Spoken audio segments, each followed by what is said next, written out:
తెలంగాణ రాష్ట్రంలో కాంగ్రెస్ ప్రభుత్వం యొక్క పరిస్థితి అయోమయం గందరగోళంగా మారింది. ఒక పక్క లెక్కకు మించి హామీలు ఇచ్చి హామీలు అమలు చేయడంలో చతికిలబడ్డ ప్రభుత్వం. 17 మంది మంత్రులు పరిపాలన సాగించవలసి ఉండగా కేవలం 11 మంది ముఖ్యమంత్రితో కలిపి మంత్రులుగా ఉండి 6 ఖాళీలు పెట్టి పరిపాలన పూర్తిగా అస్తవ్యస్తంగా మారింది.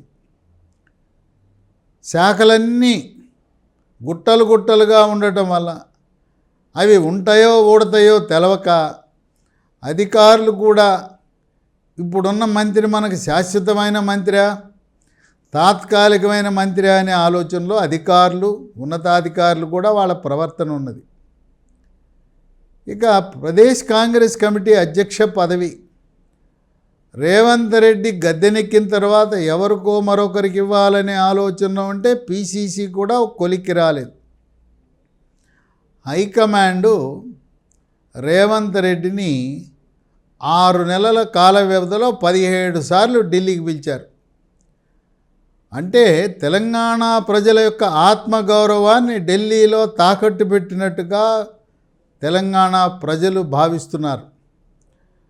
ఆనాడు దివంగత నేత ముఖ్యమంత్రిగా ఉన్నప్పుడు టంగుటూరి అంజయ్యని కాంగ్రెస్ హైకమాండ్ అప్పట్లో సంజయ్ గాంధీ, రాజీవ్ గాంధీ ఎలా అయితే అవమానపరిచారో అదేవిధంగా గడిగడికి రేవంత్ రెడ్డిని ఢిల్లీకి పిలిపించుకుంటూ ఆయనకి గౌరవం లేకుండా తెలంగాణ ప్రజల యొక్క ఆత్మ గౌరవానికి దెబ్బతీస్తున్నారని భావిస్తున్నారు.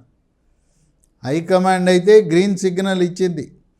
పిసిసి మార్చండి, మరొక 6 పోస్టులు క్యాబినెట్ పోస్టులు నింపుకోండి అని గ్రీన్ సిగ్నల్ ఇచ్చినా రేవంత్ రెడ్డి వ్యూహం మరొకలా ఉంది. రేవంత్ రెడ్డి 39 మంది సభ్యులున్న బీఆర్ఎస్ పార్టీ నుంచి 30 మంది సభ్యులను కాంగ్రెస్ పార్టీలో చేర్చుకుని బీఆర్ఎస్ పార్టీ లెజిస్లేచర్ పార్టీని కాంగ్రెస్ లెజిస్లేచర్ పార్టీలో విలీనం చేయాలనే ఆలోచనలో ఉన్నాడు. ఇదేం కొత్త కాదు.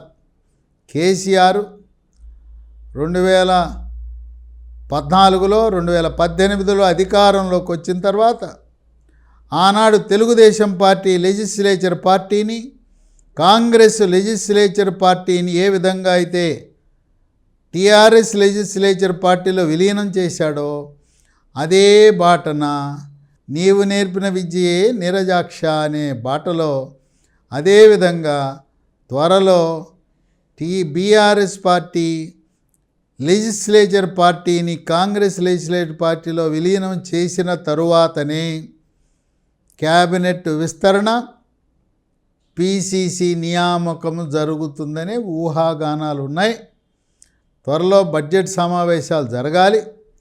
బడ్జెట్ సమావేశాలకు ముందే బీఆర్ఎస్ పార్టీని ఖాళీ చేసి శాసనసభలో బీఆర్ఎస్ పార్టీ తరపున మాట్లాడేవాళ్ళు దిక్కు మొక్కు లేకుండా చేయాలని, అక్కడ ప్రతిపక్ష హోదా లేకుండా చేయటం కోసం రేవంత్ రెడ్డి తన యొక్క వ్యూహాన్ని అమలు చేస్తున్నాడు. ఇక ప్రదేశ్ కాంగ్రెస్ అధ్యక్ష పదవి కొరకు రెడ్డి సామాజిక వర్గానికి ముఖ్యమంత్రి ఉన్నాడు కనుక బీసీ సామాజిక వర్గానికి ఇవ్వాలనే ఆలోచనలో కాంగ్రెస్ హైకమాండ్ ఉంది. ప్రధానంగా పరిగణలో ఉన్నాయి 2 పేర్లు ఉన్నాయి. మొదటిది మధు యాష్కి గౌడ్, రెండవది మహేష్ కుమార్ గౌడ్. ఇద్దరు కూడా గౌడ్ సామాజిక వర్గానికి చెందినవారు. మధు యాష్కి గౌడ్ గతంలో లోక్సభలో గెలిచి తన ప్రతిభను చాటిన అనుభవం ఉంది. వీళ్ళిద్దరు కూడా హోరాహోరీ వాళ్ళ ఇద్దరి మధ్యలో పోటీ ఉంది. ఇద్దరిలో ఒకరిని వరించబోతుందనే ఊహాగానాలు ఉన్నాయి. వీళ్ళిద్దరితో పాటు స్వాతంత్రం వచ్చిన తర్వాత కాంగ్రెస్ పార్టీకి తెలుగు రాష్ట్రాల్లో బంజారా లంబాడ నాయకులకు పిసిసి అధ్యక్ష పదవి ఇవ్వలేదని మహబూబాబాద్ ఎంపీ బలరాం నాయక్ ఆయన వాదన లేవనెత్తాడు. నిజంగా మీకు ఎస్టీలపై ప్రేమ ఉంటే ఎస్టీకి పిసిసి అధ్యక్ష పదవి కట్టబెట్టండి అని ఆయన వాదన వినిపిస్తూ ఉన్నాడు. ఇదే కాకుండా జగ్గారెడ్డి వర్కింగ్ ప్రెసిడెంట్, నాకు అన్ని అర్హతలు ఉన్నాయి, నాకు సమర్థత ఉంది, నాకు ఇవ్వండి, నేను చక్కటి సమన్వయంతో పార్టీని విస్తరిస్తానని ఆయన కోరుతున్నాడు. ఇప్పటికే ముఖ్యమంత్రిగా రెడ్డి సామాజిక వర్గానికి చెందిన రేవంత్ రెడ్డి ఉన్నాడు కనుక జగ్గారెడ్డికి ఇచ్చే ప్రసక్తి ఉండదు. పిసిసిని కూడా అధ్యక్ష పదవిని కూడా నియమించలేక కాంగ్రెస్ హైకమాండ్ ఆపసోపాలు పడతా ఉంది. ఇది ఎలా ఉంటే 6 క్యాబినెట్ బర్తులు ఉన్నాయి, శాఖలన్నీ కూడా ముఖ్యమంత్రి దగ్గర గుట్టలు గుట్టలుగా పడి ఉన్నాయి. అన్నీ ఆయన చూడలేకపోతున్నాడు, ఫైళ్ళన్నీ అక్కడ నిలబడిపోయి ఉన్నాయి. ఈ 6 పోస్టుల కోసం, 6 క్యాబినెట్ల పోస్ట్ కోసం 4 ఉమ్మడి జిల్లాలకు ప్రాతినిధ్యం ఇవ్వాల్సిన అవసరం ఉంది. ఇప్పుడు క్యాబినెట్లో 4 ఉమ్మడి జిల్లాలకు ప్రాతినిధ్యమే లేదు. ఆదిలాబాద్కు లేదు, ఉమ్మడి నిజామాబాద్కి లేదు, ఉమ్మడి రంగారెడ్డికి లేదు, ఉమ్మడి హైదరాబాద్కి లేదు.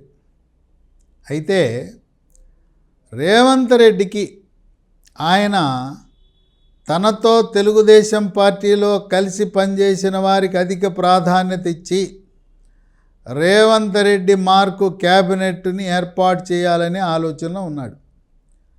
ప్రస్తుతం బీఆర్ఎస్ పార్టీలో ఉన్న మాజీ తెలుగుదేశం వాళ్ళందరినీ కూడా కాంగ్రెస్లో చేర్పించే వ్యూహంలో రేవంత్ రెడ్డి ఉన్నాడు.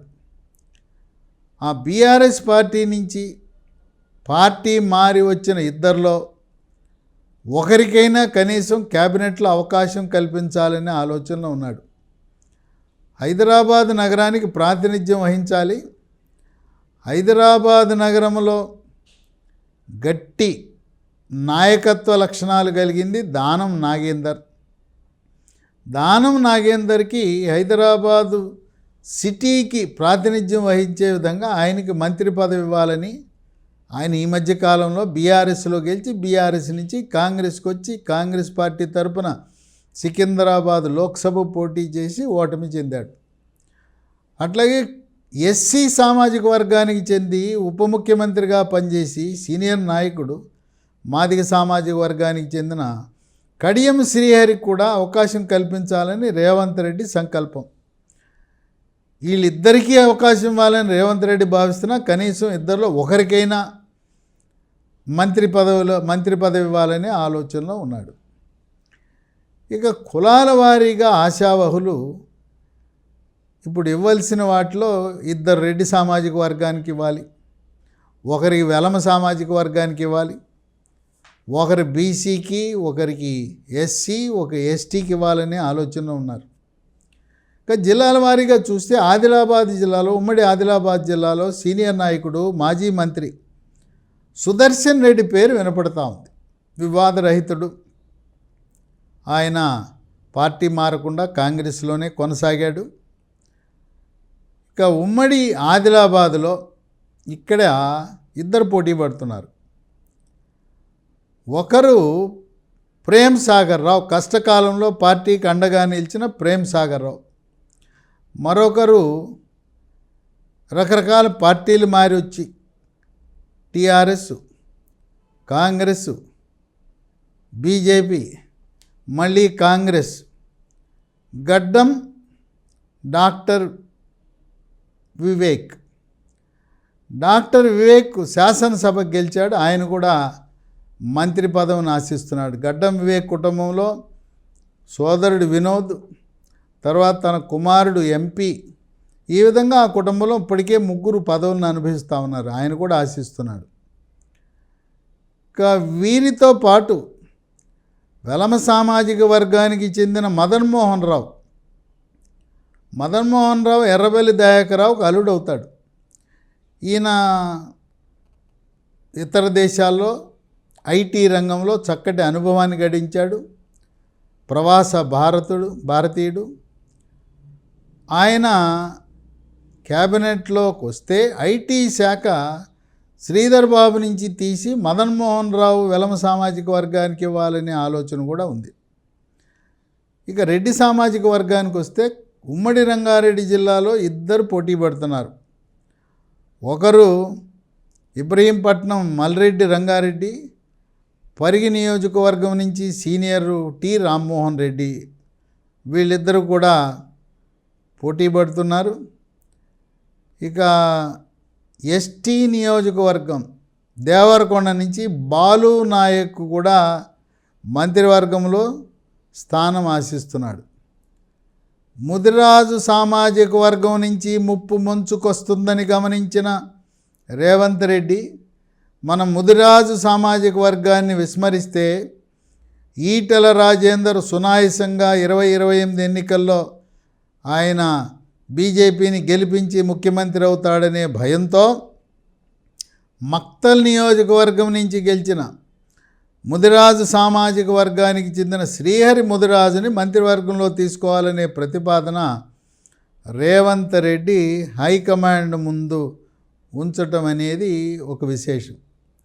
ఇదిలా ఉంటే కోదండరాం టీజేఎస్ ఆయన పార్టీ కాంగ్రెస్తో కలిసి సహకరించింది ఎన్నికల్లో.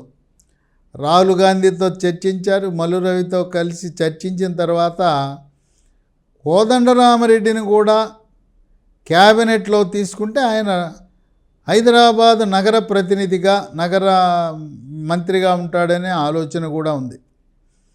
ఎంతమంది ఆశావహుల మధ్యలో 6 క్యాబినెట్ పోస్టులతో పాటు ఒక డిప్యూటీ స్పీకర్, ఒక చీఫ్ విప్ పోస్టులు కూడా ఖాళీగా ఉన్నాయి. కనుక 8 సమానమైన పోస్టులే. ఇప్పుడు రేవంత్ రెడ్డి ఆయన సంకల్పమేమో మాజీ తెలుగుదేశం వాళ్ళని తీసుకోవాలని ఆయన ఆలోచన ఉన్నది.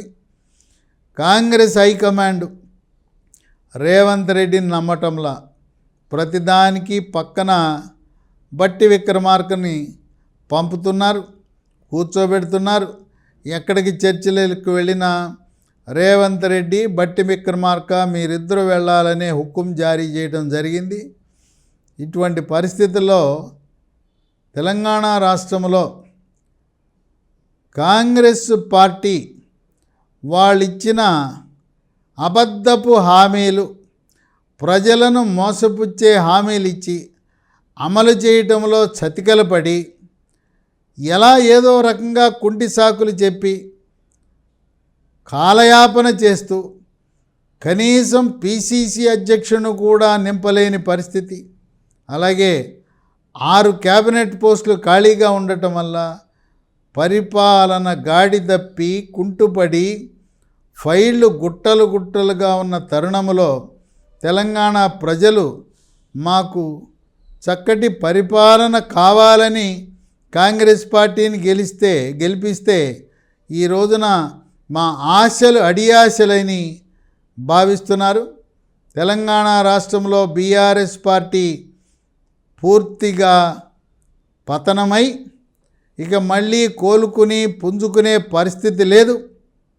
ఇక అది కాలగర్భంలో బీఆర్ఎస్ టీఆర్ఎస్ పార్టీ కాలగర్భంలో కలిసిపోయి పుకార్లేం పుట్టినాయి అంటే త్వరలో హరీష్ రావు భారతీయ జనతా పార్టీలో చేరతాడనే విస్తృతంగా తెలుగు ప్రజలు చర్చించుకుంటున్న తరుణంలో ఇక బీఆర్ఎస్ పార్టీ ఎలాగో ఉండదు. 2028 ఎన్నికల్లో కాంగ్రెస్ బీజేపీ మధ్యనే హోరాహోరీ ప్రత్యక్ష ఎన్నికల యుద్ధం జరుగుతుందని విశ్లేషకులు భావిస్తున్నారు.